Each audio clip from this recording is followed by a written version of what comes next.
Despot of Antrim is a YouTube channel with 186k subscribers and 131 videos, many of which boast thousands, but some even millions of views. His channel's About section says, analysis and reviews of movies, series, and propaganda. Now on his channel, Despot has a video that is a dissection of British advertising as a machine of social engineering. He maps what he calls Adland, which is a parallel realm of hyper-diverse fantasy, where black man and white woman pairings dominate, and white men appear chiefly as stumbling buffoons, and demographic reality is replaced by ideological sacrament. While all these observations are cleanly cut, Despot more or less grants himself formal permission not to engage with this matter in any meaningful way. Instead, his introduction here would indicate that he believes venturing into motive, into ideology, or any institutional drivers would somehow violate objectivity. I examined about 300 advertisements while researching this video, and the social and ideological programming in British advertising is extensive. Bear in mind, the purpose of this video is not to answer why British ads are used as a tool of propaganda,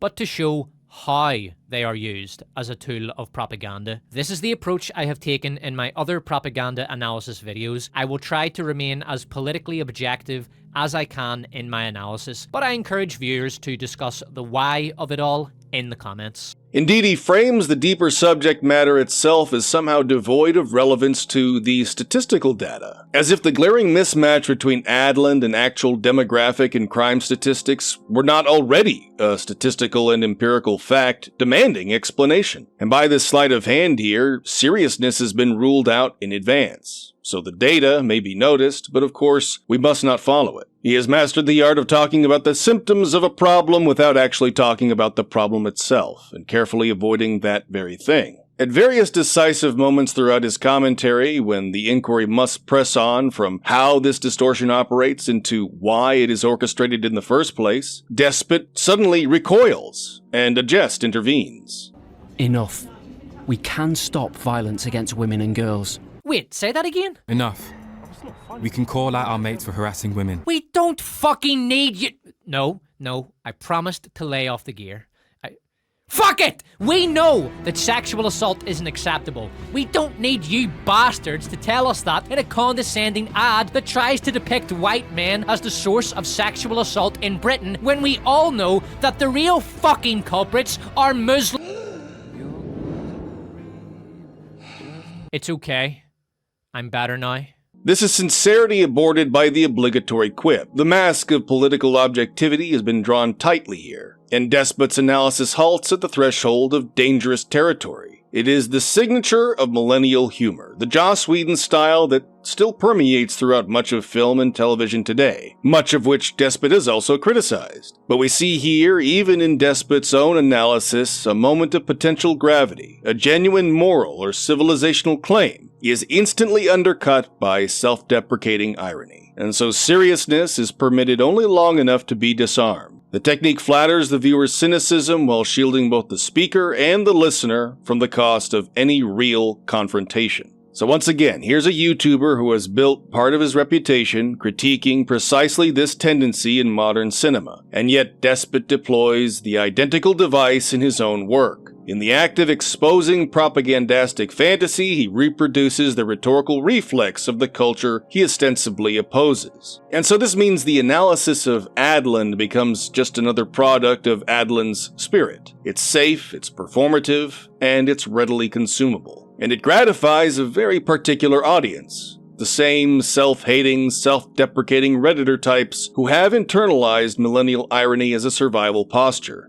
And there they laugh along, comforted by the familiar rhythm. You see the problem, you name it halfway, and then you joke it away before it demands anything of you. And this leads me to the title of my video. This is actually a problem that permeates throughout YouTube and social media in general. The dominant grammar of commentary in our day is to both tolerate insincere commentary and to reproduce it. These YouTubers continually teach you that speaking truth means you only gesture toward truth while also training yourself to flinch from it at the last minute. Long video essays proclaim themselves objective media analysis, yet their true labor consists of remaining safely within the perimeter of bad writing and complaints about surface-level aesthetics. The commentary community is one grand circling of an ideological wound without ever entering the wound. And here one thinks of EFAP and their brethren, people like Nerdrotic or the Critical Drinker, spending endless hours of measured dissection that nevertheless insist they steer clear of any root causes, that they refuse to talk about the living ideologies at war right now, or about any civilizational choices that are upon any of us. This is a posture of detachment, and the result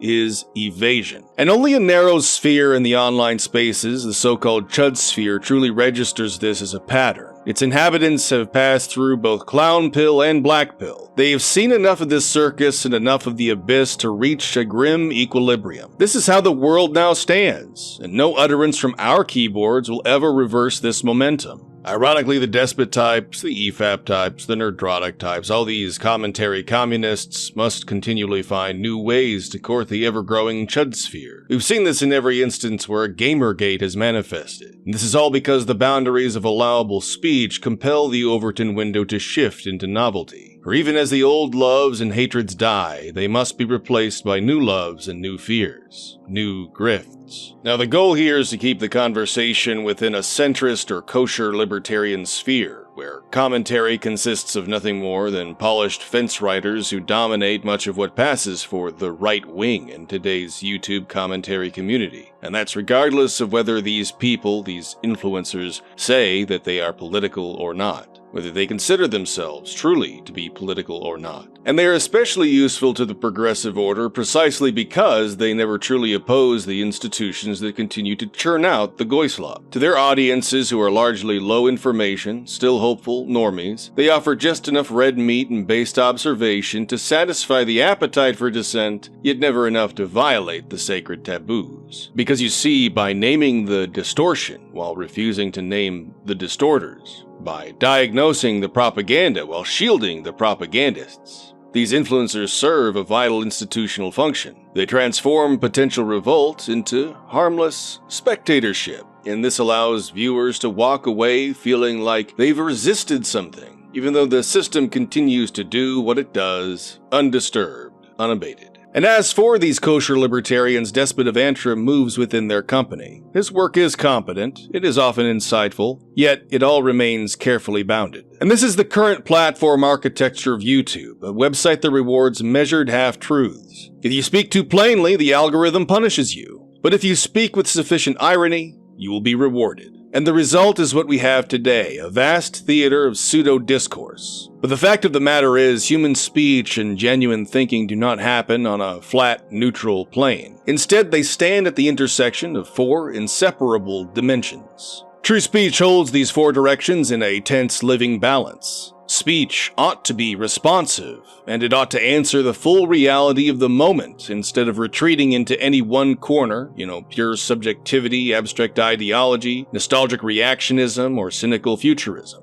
The aspect that is most perturbing about this is that speech on these platforms is used primarily as a descriptor but never an appropriate response to anything. And what I mean by that is, by their method of speech, all these kosher libertarian types have sufficiently trained themselves and their audiences out of taking any responsibility in answering to the times in which we currently live. Instead, speech has been thoroughly and systematically decoupled from responsibility. What remains is no longer full speech, but a fragment of performative critique or self-protected humor. And sure, a lot of kosher libertarian types say they value the concept of free speech, but what is that worth when speech itself has devolved into a bunch of resignation disguised as objective realism? And I think that's the main point I wanted to get to in this video. YouTube doesn't just reflect a crisis of speech right now, it's also become one of its most efficient administrators. That's it. People are stupid, forgetful, so limit your propaganda to 3 points, and use slogans until everyone understands what you want them to understand.